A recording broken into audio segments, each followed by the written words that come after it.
Every year, nearly 300 million turkeys are raised in the U.S., most spending their entire lives in windowless barns, bred to grow so fast their legs can't hold their weight. That golden brown bird on your Thanksgiving table? It's the result of a 70-year experiment in extreme genetics, industrial scale, and cultural myth. Today, we're pulling back the curtain on modern turkey farming, where birds can't fly, can't mate naturally, and live just 14 weeks, all to feed a holiday that lasts one day.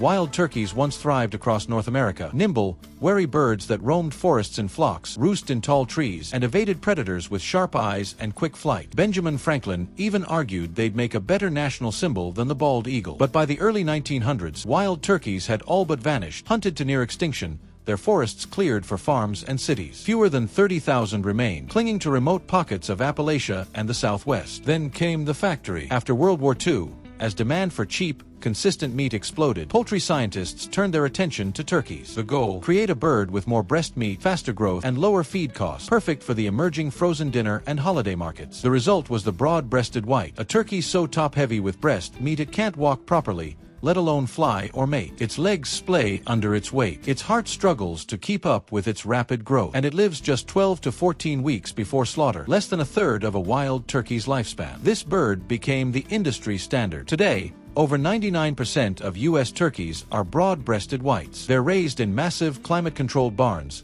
some holding 10,000 to 20,000 birds, fed antibiotics and growth promoters, never seeing sunlight or green grass. Thanksgiving cemented their place in culture. But the real story isn't gratitude, it's engineering. Ironically, while industrial turkeys took over dinner plates, wild turkeys made a quiet comeback. Through conservation efforts and habitat restoration, their numbers rebounded to over 7 million today. Yet they're a different animal entirely: wild, wary, and free. Now, as antibiotic resistance, climate pressure, and consumer awareness grow, the turkey industry faces a reckoning. Because the bird we call traditional was never traditional at all.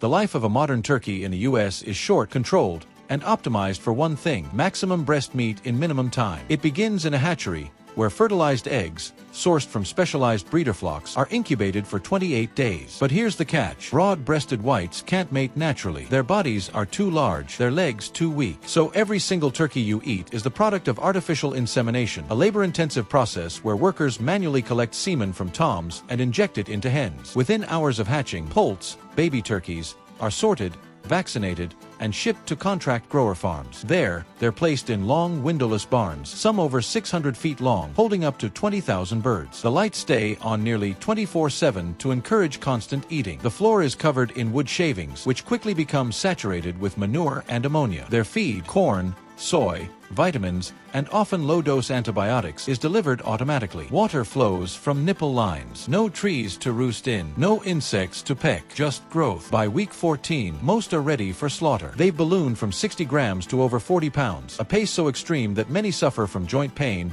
heart failure, or leg deformities. In large flocks, it's common to see birds lying on their sides, unable to stand. Then comes catch day. Workers grab turkeys by their legs, often two at a time, and stuff them into crates. It's fast, rough work. Broken wings and hips are frequent. At the processing plant, lines move at hundreds of birds per hour. Turkeys are stunned in electrified water, shackled upside down, bled, scalded, plucked, and eviscerated. Because of their size, processing turkeys is more complex than chickens. Many require hand trimming. From there, they're chilled, packaged, and shipped, mostly for Thanksgiving and Christmas. But here's what most don't realize: farmers don't own the turkeys. Like chicken growers, they're contractors for companies like Butterball, Jennie-O, or Cargill. The company provides birds, feed, and meds, and sets the schedule. The farmer provides the barn, labor, and utilities, and bears all the financial risk. If a flock gets sick, the farmer loses money. If fuel prices rise, the farmer absorbs the cost. If they speak out, they risk losing their contract. This system keeps turkey cheap, under $1.50 per pound during holiday sales, but keeps farmers,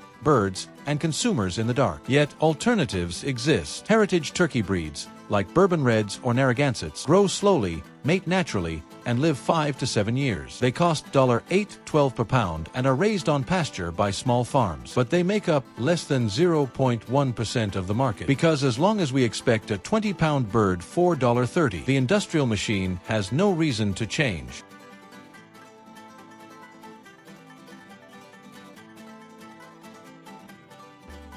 At first glance, a turkey barn looks low-tech, just a long metal shed filled with birds. But behind the scenes, it's a high-stakes operation where genetics, data, and automation dictate survival. The cornerstone of modern turkey farming is genetic engineering through selective breeding. Companies like Highline and Avian don't use GMOs, but they do use genomic selection to breed birds with extreme traits. Breast yield, up to 70% white meat, feed conversion ratio, how little feed makes how much meat, disease resilience, to survive crowded conditions. Every year, these companies refine their lines, pushing growth faster, meat whiter, costs lower. Inside the barn, automated environmental controllers manage everything. Temperature drops as birds age to simulate natural seasons. Ventilation adjusts to ammonia levels. Lighting cycles mimic dawn and dusk to reduce stress. Feed is no longer guesswork. Precision nutrition software formulates rations down to the amino acid, mixing synthetic lysine, enzymes, and probiotics to maximize growth while cutting antibiotic use. And in processing plants,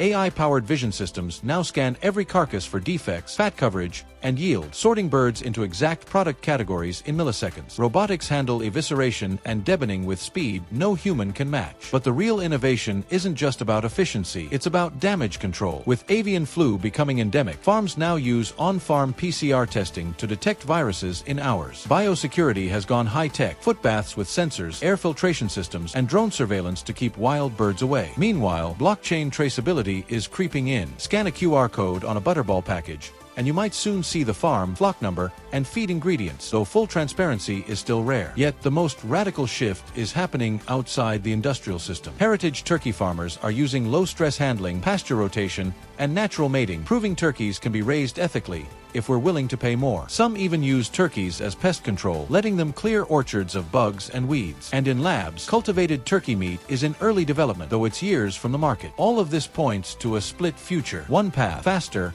bigger, cheaper industrial turkeys. The other, slower, smaller, more humane alternatives. The question is, after decades of celebrating a bird that can't even walk, are we ready to rethink what traditional really means?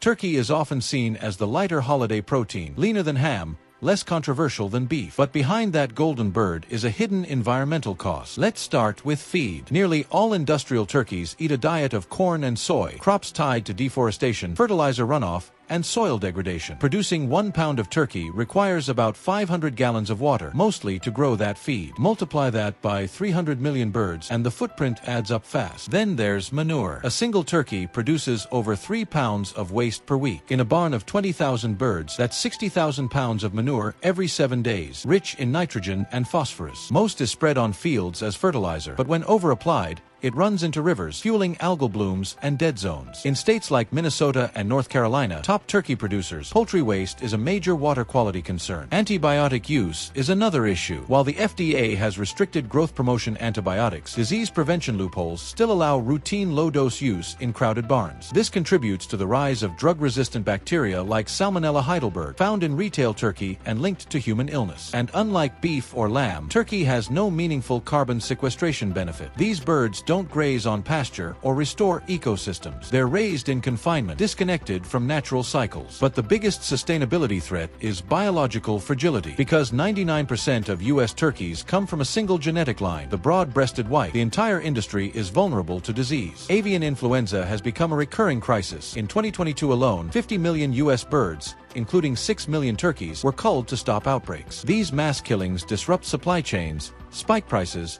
and raise animal welfare alarms. Yet turkey farming isn't without hope. Heritage and pasture-based systems offer a different model. Turkeys rotate on grass, fertilizing soil naturally. They eat insects and weeds. Reducing pesticide need. Their manure integrates into farm cycles instead of overwhelming them. And because they grow slower, they require fewer inputs per pound of live weight over time. Still, scaling these systems is hard. Heritage turkeys take 6 to 8 months to mature, triple the time of industrial birds, and cost 5 to 8 times more. For most families, that's out of reach. So the real sustainability question isn't, is turkey green? It's, can we afford to keep eating it the way we do? Because a bird bred for 1 day of celebration shouldn't cost the earth for the other 364.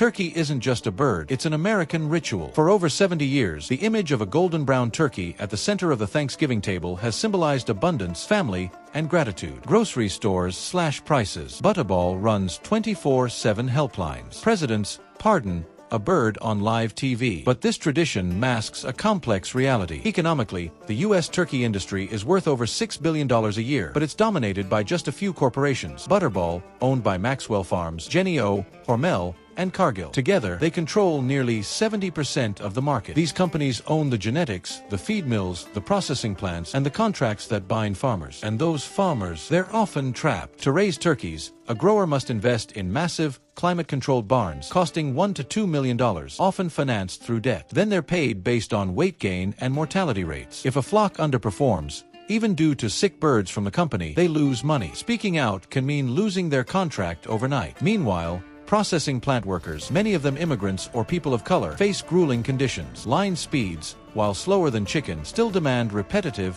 high-stress labor. Injury rates are high, and during holiday peaks, overtime is mandatory. Yet for many Americans, turkey remains a non-negotiable part of the feast. Over 46 million turkeys are eaten on Thanksgiving alone, nearly 18% of annual consumption in a single day. That demand locks the system in place. Cheap, uniform, abundant. But outside the U.S., turkey tells a different story. In Mexico, guajolote is a ceremonial bird, raised for Day of the Dead. In Europe, heritage breeds like the Norfolk Black are prized for flavor, not size. And in indigenous communities across North America, wild turkey is still hunted with reverence, not bred for breast meat. Now, a quiet shift is emerging. Heritage turkey sales have grown steadily, driven by chefs and conscious consumers. Small farms offer pre-orders months in advance, and conversations about food sovereignty, animal welfare, and holiday ethics are rising. Because the truth is, Thanksgiving wasn't always about a factory-farmed bird. For the Wampanoag people who shared the first harvest with pilgrims, it was about reciprocity with the land, not domination over it. So as we gather around the table, a deeper question lingers. Can we honor tradition without repeating exploitation? Because gratitude shouldn't come at the cost of silence.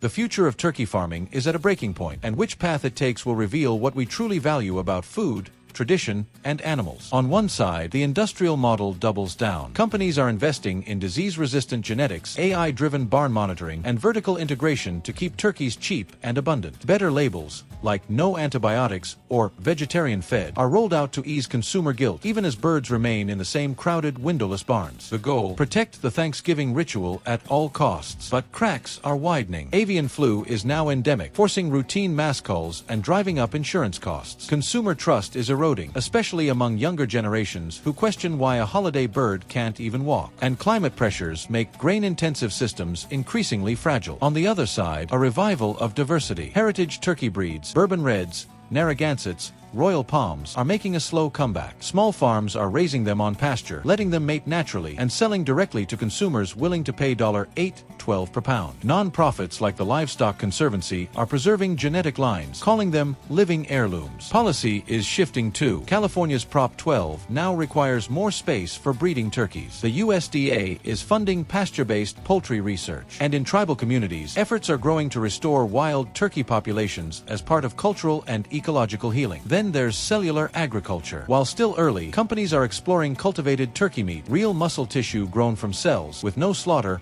no barns, and a fraction of the footprint. It won't replace Thanksgiving dinner tomorrow, but it could offer a new option for the future. But the deepest change may be cultural. As more people learn that the traditional turkey was engineered in a lab, not passed down through generations, they're reimagining the holiday. Some choose heritage birds. Others go turkey-free, honoring the spirit of gratitude without the factory system. And indigenous voices are reclaiming the narrative, reminding us that true Thanksgiving begins with respect for all life. Because the turkey on your table tells a story, and we get to decide what that story becomes. Will it be one of control or coexistence, of speed or sustainability, of myth or truth? The next chapter is ours to write. If this look inside the world of turkey farming changed how you see that Thanksgiving centerpiece, you're not alone. This isn't about canceling a holiday. It's about reclaiming its meaning. Because gratitude shouldn't depend on silence about how that bird lived or how it died. So we're curious. Would you pay more for a turkey that can walk, mate, and live like a bird? Could Thanksgiving evolve beyond the factory farm? Drop your honest thoughts in the comments. We read every one. If this opened your eyes,